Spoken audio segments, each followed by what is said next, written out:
5 wishes? I thought there were 3. You were offered the divine and omnipotent powers of the universe, and you're complaining that you get more than you expected. Is there a catch? Do the actions of a vagrant from times of yore affect today's future? Maybe. The answer is yes, just never in a way you would expect. I sat there looking at the vaporous man, an eager smile on his face, like a predator. Is there a time limit? Our contract is bound until all wishes are spent.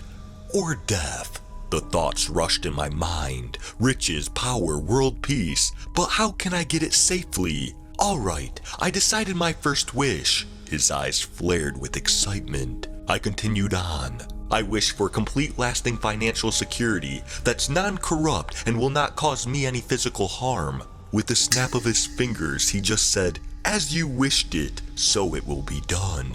The next 3 days I spent constantly checking my bank account, wondering what could have taken the wish so long until finally I received a phone call. Hello, may I speak to Mary Evans? Speaking. Yes, I'm sorry to inform you that both your brothers have died in an accident. We would have notified you earlier, but the dental records were the only way we could identify the bodies. Oh God, what happened to them? Thank you for notifying me. Everything was a blur. I didn't understand what was happening until the right puzzle piece finally fell into place. The last will and testaments of my late brothers. To make things short, I now had enough money to make sure my grandchildren were filthy rich. This wasn't part of the deal. Why did you kill them? You asked for complete, lasting financial security that isn't corrupt and did not physically harm you. I fulfilled the wish within your boundaries. What kind of bullshit reason is that? Have you read a single story regarding jinn? Crap. The next of the evening was spent thinking about my next wish. I was stuck with this thing until I died, or spent the wishes. My immediate thought was to rapid fire the next 4, but then I realized how badly that could backfire. Then a genius idea struck me. I've decided upon my second wish. The jinn appeared in front of me expectantly. Yes. I wish that you were bound by the same 3 laws of those written by Isaac Asimov. With another snap, he spoke the words, "It's done." Then strangely, he left through my front door. Several minutes later, the mystical being brought in a man by his neck, and just to spite me, ripped his head right off, just to drop both pieces of the man onto the floor. You see, you almost got me there with that one. However, you may have forgotten that the 3 laws can be heavily distorted. The ending of one life is almost guaranteed to save another in the long run, as long as you pick the right person. And this guy, wow, he's just got a hell of a violent streak. Well, he did. I couldn't help but stand there in utter shock. I stared at the dead body until it started violently convulsing, and I had to jump back as I screamed. "Oh Jesus Christ, what the heck? I thought he was dead. Why is he moving?" Oh yeah, they just kinda do that when you violently sever the brain from the rest of the body while it's still alive. Pretty funny, right?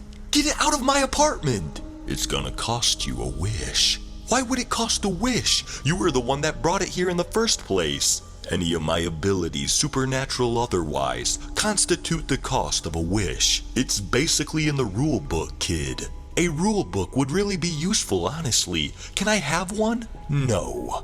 Can I wish for one? No. Well, screw you. That'll cost you a wish too, Missy. I closed my eyes and rubbed my aching temples. Okay, fine. I wish you would just please remove the dead body along with its respective head from my domicile. He smiled, didn't even bother snapping his fingers this time. He just picked up the body and head, then proceeded to walk down my hallway. When I looked after where he had gone, I saw that he had walked several apartments down and kicked down the door to my neighbor's apartment. He tossed in both pieces, but not before shouting, "Merry Christmas!" and dramatically disappeared into a plume of dark green mist. The screaming had started long before he even spoke. You know what? Good enough. I'm so excited to see what's next. What is it that you desire? Life everlasting? Genius level intellect? Maybe I should grant you the power to bend the will of the mortals around you. Why is it always so gruesome with you? Because it's funny.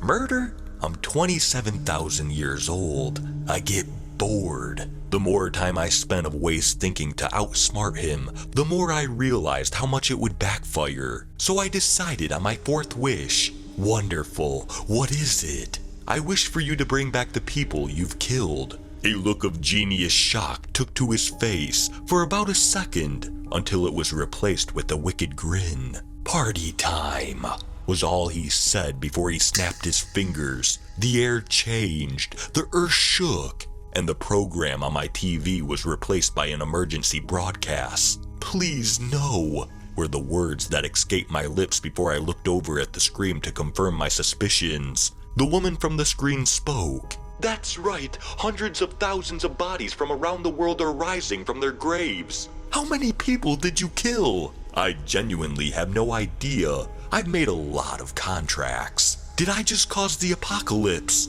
Little bit, yeah.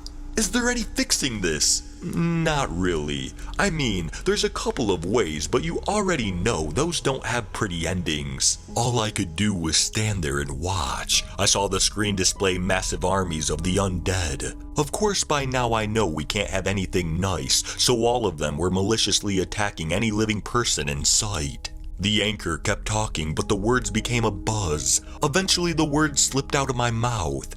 I wish I never made that stupid contract. I didn't say them on purpose. I didn't even mean to think it out loud. It just happened. The sound of a snap broke through the haze, and I was violently catapulted back to the moment I found the trinket that summoned this demon.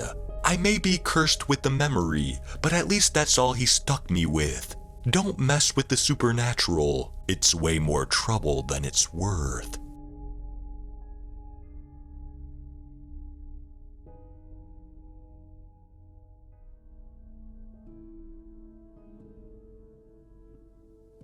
Thank you for listening to Surplus by Light in the Dungeon.